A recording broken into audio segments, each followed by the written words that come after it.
Vincent van Gog Dutch ಕಲಾವಿದರು, post ಇಂಪ್ರೆಷನಿಸಂನ ಅತಿ ಮುಖ್ಯ ಕಲಾವಿದರು. ಇವರು ತಮ್ಮ ಜೀವಮಾನದಲ್ಲಿ 2500ಕ್ಕೂ ಹೆಚ್ಚು ಕಲಾಕೃತಿಗಳನ್ನು ರಚಿಸಿದ್ದರು. ಅದರಲ್ಲಿ 860 ತೈಲವರ್ಣದ ಚಿತ್ರಗಳು, ಪ್ರಕೃತಿ ದೃಶ್ಯಗಳು, ಸ್ಟಿಲ್ ಲೈಫ್, ಪೋರ್ಟ್ರೇಟ್, ಸೆಲ್ಫ್ ಪೋರ್ಟ್ರೇಟ್ಗಳನ್ನು ಚಿತ್ರಿಸಿದರು. ದಿಟ್ಟವಾದ ಬಣ್ಣಗಳು, ಭಾವಾತಿರೇಕದಿಂದ ಕೂಡಿದ ಕುಂಚದ ಹೊಡೆತಗಳು ಇವರ ಕಲಾಕೃತಿಯಲ್ಲಿ ಕಾಣಬಹುದು. ಇವರ ವಿನೂತನ ಕಲಾಭಿವ್ಯಕ್ತಿಗಳು ಆಧುನಿಕ ಕಲೆಗೆ ತಳಹದಿಯಾದವು. ವಿನ್ಸೆಂಟ್ನ ತಂದೆ ತಾಯಿ ಮಧ್ಯಮ ವರ್ಗದ ಕುಟುಂಬದವರು.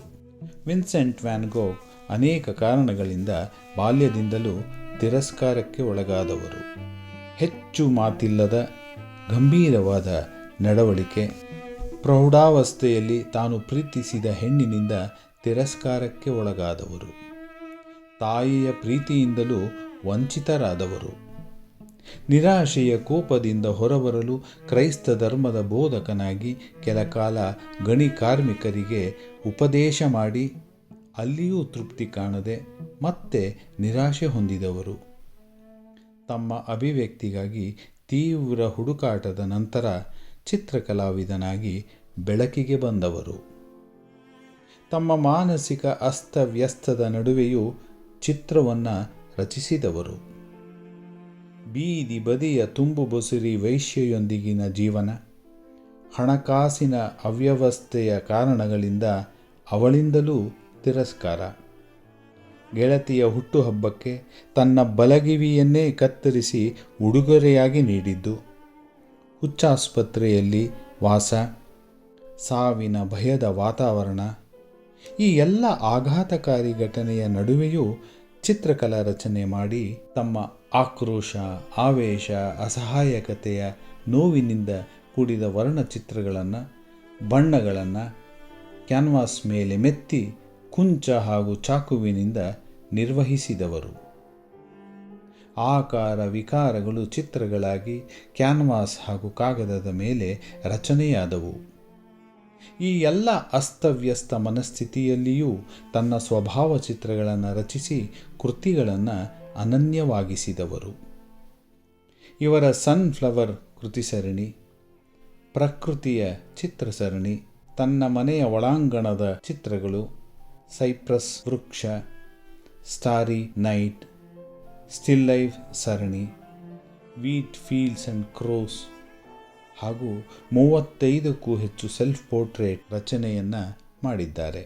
ವಿನ್ಸೆಂಟ್ ತಮ್ಮ ಥಿಯೋ ಸ್ವತಃ ಆರ್ಟ್ ಡೀಲರ್. ಆದರೂ ವಿನ್ಸೆಂಟ್ನ ಜೀವಿತದ ಅವಧಿಯಲ್ಲಿ ಇವರ ಕಲಾಕೃತಿಗಳು ಒಂದೂ ಮಾರಾಟವಾಗಲಿಲ್ಲ.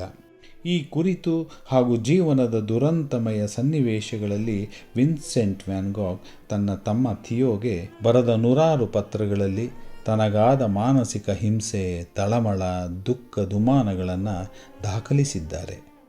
ಈ ಮೂಲಕ ಹಾಗೂ ಕಲಾಕೃತಿಗಳ ಮೂಲಕ ಮನಸ್ಸನ್ನು ಹಗುರ ಮಾಡಿಕೊಂಡಿದ್ದಾರೆ. ಆದರೆ ತನ್ನ 37ನೇ ವಯಸ್ಸಿನಲ್ಲಿ ಗೋಧಿ ಹೊಲದ ಮಧ್ಯದಲ್ಲಿ ಆತ್ಮಹತ್ಯೆಗೆ ಶರಣಾಗುತ್ತಾರೆ. ಇವರ ಬಿಟ್ಟು ಹೋದ ಕಲಾಕೃತಿಗಳು ಅದ್ಭುತವಾಗಿದೆ. ಈಗ ಇವರ ಕಲಾಕೃತಿಗಳು ಕಲಾ ವ್ಯಾಪಾರದಲ್ಲಿ ಮುಂಚೂಣಿಯಲ್ಲಿದೆ.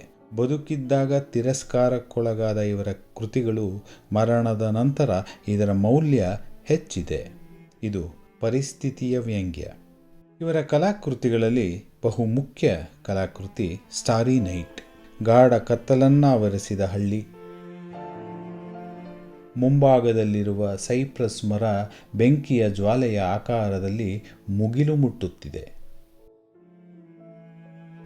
ಪ್ರಕ್ಷುಬ್ಧವಾದ ಆಕಾಶದಲ್ಲಿ ನಕ್ಷತ್ರ ಹಾಗೂ ಚಂದ್ರ ಬೆಂಕಿಯ ಉಂಡೆಯ ರೀತಿ ಭೂಮಿಯ ಮೇಲೆ ಆಕ್ರಮಣ ಮಾಡುವ ರೀತಿ ಉರುಳಿ ಬೀಳುತ್ತಿರುವಂತೆ ಭಾಸವಾಗುತ್ತದೆ.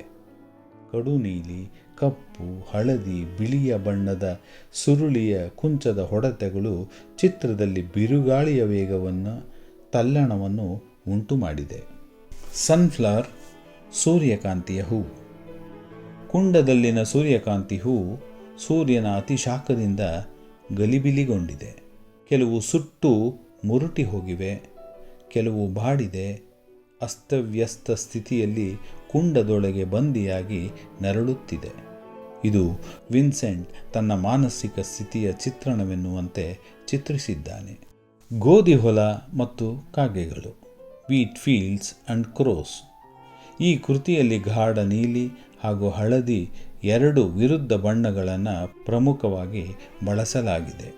ಆಕಾಶದಲ್ಲಿನ ಕಪ್ಪು ಮೋಡಗಳು ಗಾಳಿಯ ಬಿರುಸುತನಕ್ಕೆ ಅಸ್ತವ್ಯಸ್ತಗೊಂಡಿರುವ ಗೋಧಿ ಹೊಲ, ಅದರ 3 ಮಣ್ಣಿನ ದಾರಿಗಳು, ಆಕಾಶ ಹಾಗೂ ಗೋಧಿ ಹೊಲದ ಕೆಳಗೆ ದಿಕ್ಕಾಪಾಲಾಗಿ ಹಾರಾಡುತ್ತಿರುವ ಕಾಗೆಗಳು ಅತಿ ದುರಂತದ ಸಂಕೇತವಾಗಿ ಚಿತ್ರಿಸಲ್ಪಟ್ಟಿದೆ. ವಿನ್ಸೆಂಟ್ ವ್ಯಾನ್ ಗೋ ತಾನು ಆತ್ಮಹತ್ಯೆ ಮಾಡಿಕೊಳ್ಳಬೇಕಾದ ಸ್ಥಳವನ್ನು ಈಗಾಗಲೇ ನಿಗದಿಪಡಿಸಿದ್ದಾನೆ. ಅದು ಗೋಧಿ ಹೊಲ. ತನ್ನ ಸಾವಿನ ನಂತರ ಅಲ್ಲಿನ ಪ್ರಕೃತಿಯ ವಾತಾವರಣ ಹೇಗಿರಬಹುದು ಎಂಬುದನ್ನು ಊಹಿಸಿ ರಚಿಸಿದ ಕಲಾಕೃತಿ ಇದು.